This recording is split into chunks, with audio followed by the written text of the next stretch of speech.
extremely proud of our physicians, our nurses, and our team members who did a phenomenal job taking care of patients during Hurricane Sandy. Many of these team members had their own personal issues and devastation, maybe loss of a home, loss of personal goods, and yet they were there day in and day out taking care of those patients. We started to get a feel as we worked toward the middle of the prior week that this was going to be a pretty severe storm. Once we realized how hard this hit might be, we made some very specific provisions at both Bayshore and Riverview. And they were very different. At Bayshore, we were concerned that we were going to be able to keep power in the facility and that the facility would withstand what could be hurricane-force winds. At Riverview, it was a completely different problem. The water sits 8 feet from the back of the hospital, and we really have no significant retaining wall to keep that water from coming in. And when they were talking about 10-foot plus swells and crests of water, we knew we had a problem. So we really set out to really create a seawall to keep that water out. And that wall held up until about Monday afternoon, when the waves started cresting to upwards of 6 to 7 feet. And the seawall was breached. In many different places it was coming apart. And water was actually rushing into this area and starting to creep up. So there was only one thing left to do, which was try to rebuild the sandbag wall. And as we had a force of about 25 people that came over to here, we all said to ourselves, the only way we can do that is to try to get these sandbags back in place. And for a period of 2 to 3 hours, we had people in the water and out of the water and rebuilding that sand wall, and we worked on that all afternoon. As the storm gained strength, Bayshore eventually lost power. And when they lost power and we drew into Monday night and that storm ravaged the coast, Bayshore started to experience what was an incredible wave of emergency vehicles, paramedics, and people coming into the emergency department. And within a matter of hours, the ED volume for Bayshore swelled to 70 to 80% over normally what it would be. So we had people coming into the emergency department, and that emergency team of physicians and managers and team members cared for people who over the course of 4 to 5 days without power needed to be taken care of. And it was really overwhelming to see that people, in spite of the fact that they had personal needs at home and that they'd been personally hit very hard by this hurricane, they wanted to stay and help. I happen to have a family member that's been in the hospital here at Riverview for several weeks, and when I talked to her before, during, and after the storm, she said the greatest thing was she never even knew. It never affected her. So her care that she received from the staff in that department was never impacted by the storm. I'm proud of the team here because we were, along with all of our other counterparts across Meridian, the beacon of light and shelter and hope during that entire week. People knew that they could turn to us and get help, even if it wasn't necessarily a clinical issue. We were a warm place to stay. The lights were on at Jersey Shore from the minute the storm hit and the minute the lights went out everywhere else. And we never missed a beat. There's no question in my mind that we could not have gotten through this week if we were not part of an integrated health system and all the resources that came to bear as a result of that. The command center that was operating at the data center was invaluable to us.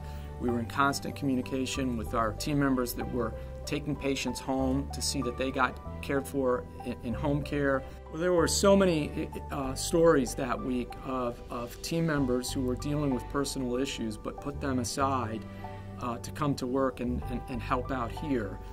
I remember hearing the story of one of our team members who was literally dialing 911 from the rooftop of her house because she was surrounded by water. I heard that story, I think it was like at 9 o'clock Monday night. Tuesday she was here at work. I was amazed to see her. I talked to the staff here and found out that 2 of them were actually clinical people that work in the outpatient pediatric subspecialty center.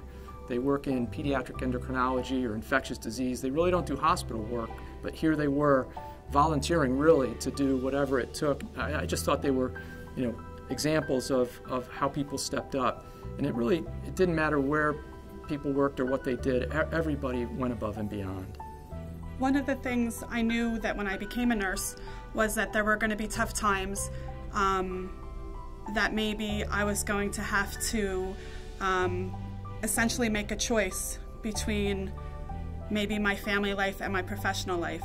and I take both very seriously, and I love both. I love being a nurse, I love being a wife and a mother, and I knew that where my place was during the storm, and my family understands that as well. My kids will say, yeah, my mom's a nurse, she works at Jersey Shore, you know, she helps people, and you know, I think they're pretty proud of me.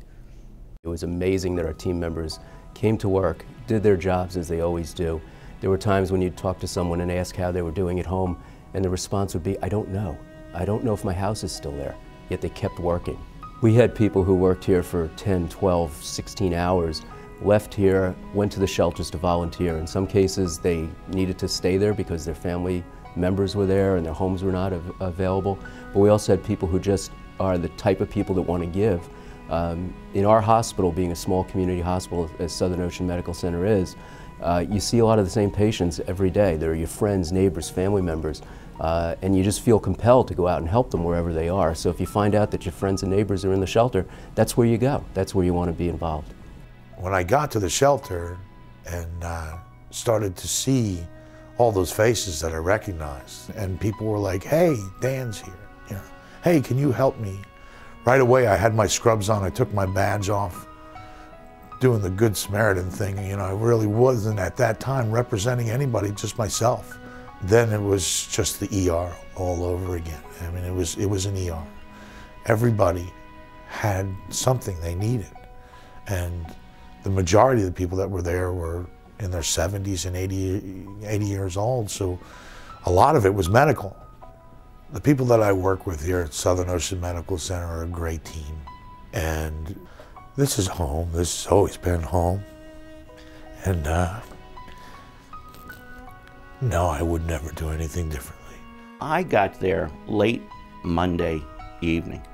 Dan and the two nurses had already been there a couple days, and they already had a lot of people. So they instantly ramped up to almost full capacity. Then the lights went out. It was very difficult, even when I got there. We ran out of oxygen. They immediately brought oxygen over to us from their own stores. We had run out of one particular type of insulin. They immediately brought that over when we needed it.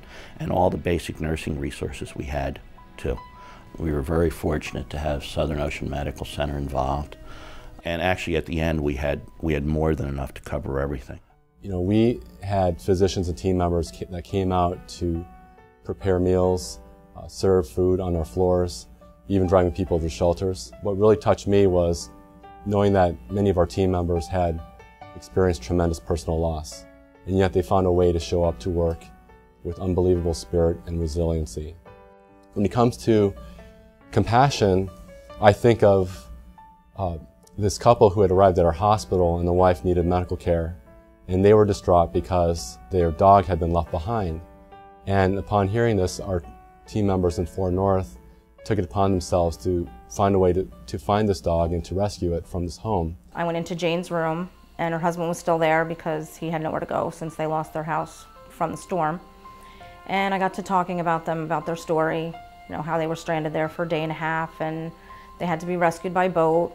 This poor guy, Rolly, got left behind, and that was very traumatic to us. That night, we thought we'd lost absolutely everything. Sad as it was that they lost their home and were displaced, I was kind of upset about the dog being stranded there. So my daughter also works at the hospital. She's a secretary on 4 North. And I went out and I was talking to her about the story. I couldn't stand for that dog just being there. So I called in some troops, and I had texted my brother and told him that the next morning I needed him to go rescue a dog because I knew that that place was flooded. I needed his big truck. And he said, text me the address. So I texted him, and 20 minutes later he called me and said, I'm standing out front of the house. And he said, this house is demolished, there's no dog here. And I said, no, the family said that Rolly's very timid and he won't come downstairs.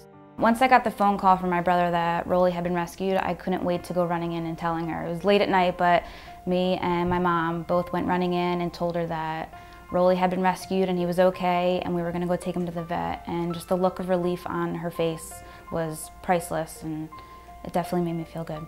I was preparing myself for the possibility that the dog would not be rescued.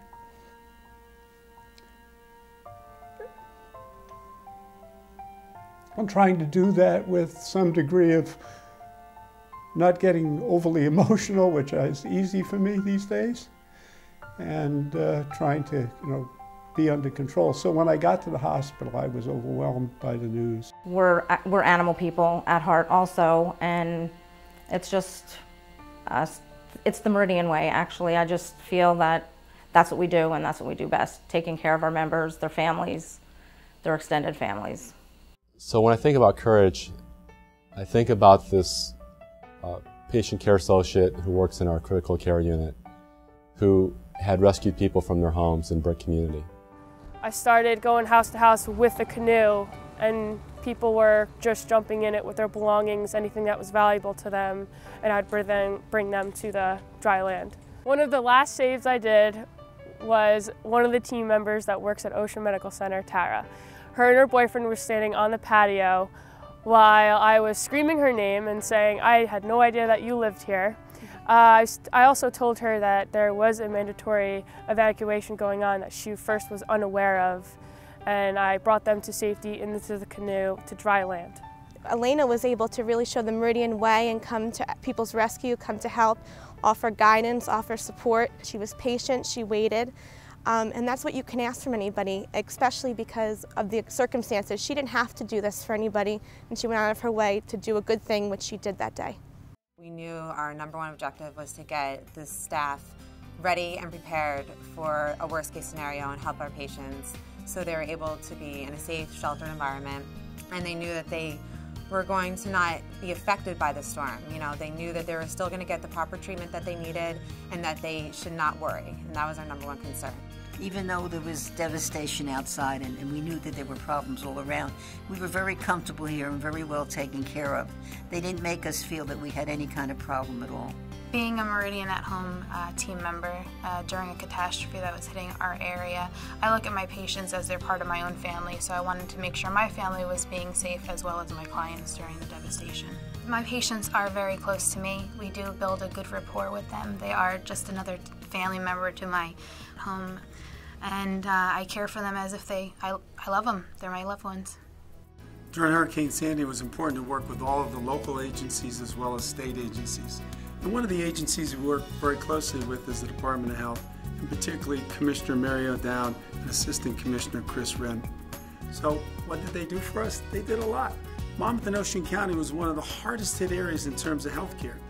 They helped us establish a mobile satellite emergency room right at Ocean Medical Center to take care of that overflow of emergency room patients.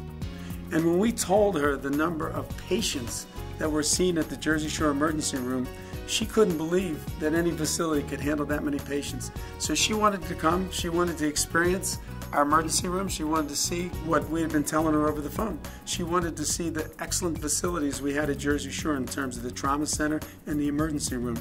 And she was truly impressed, not only by our facility, but our ability to handle almost 3 times the volume that we'd normally have. And she spoke to all the physicians and nurses, and she got a good first-hand view of how well the team at Meridian did during that hurricane. As a leading healthcare organization, we will continue to take care of the Jersey Shore.